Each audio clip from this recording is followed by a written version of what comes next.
job seekers concerned. Mr. Vincent Cheng and also Dr. Helena Wong. Thank you. I'm quite positive about this $500 million. After all, it shows commitment on the part of the government, and I hope something positive can come out of it.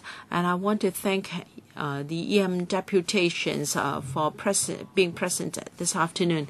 In fact, we have heard a lot of views from EMs. They've come a number of times. It's just that we haven't done enough.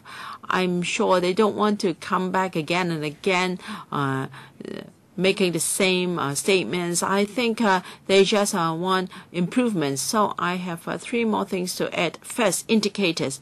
I think we should have an indicator for measuring the effectiveness of measures and policies. For instance, after these are implemented, do we see more success in job seekers?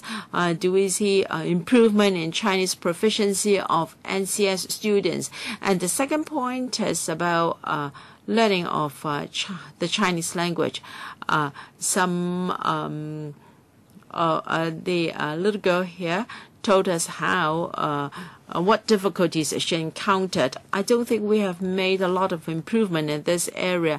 A few years ago, we said that it was hard for them to learn Chinese, and then the ED came up with a framework. A few years have elapsed, and I think they still have not overcome the challenges. So I hope more support can be granted to NCS students.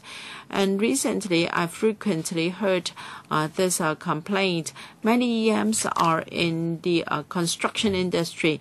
However, this is a risky trade, and some may suffer industrial accidents, and so they might be out of job for a few months, and they may not be able to fight for their employees' interests because of the language barrier. They don't know how to take it up with their employers.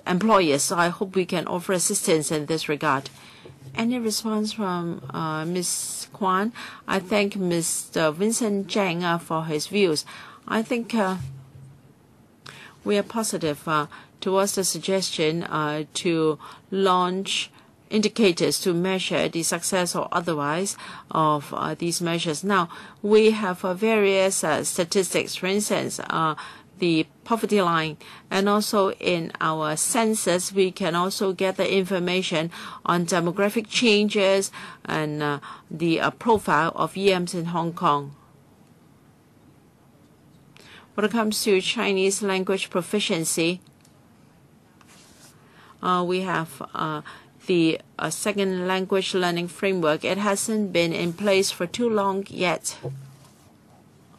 Within the Education Bureau, we have a lot of analysis and studies to show that the earlier support is given for NCS to learn Chinese, the fewer problems they will encounter in the future, and the easier they can integrate into mainstream education.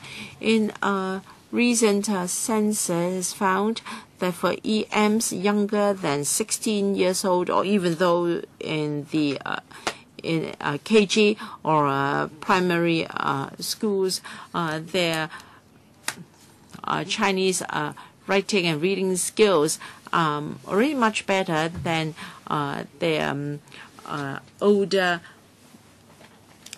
counterparts. So we hope that with the second language learning framework, the NCS students can acquire Chinese proficiency better. And I understand that the language barrier is a major problem for them to find jobs.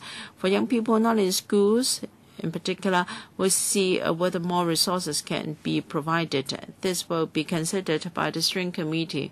Regarding industrial accidents and employee rights, employment rights, I think it's related to the awareness of the mechanism and whether resources or information can reach them. We will consider this.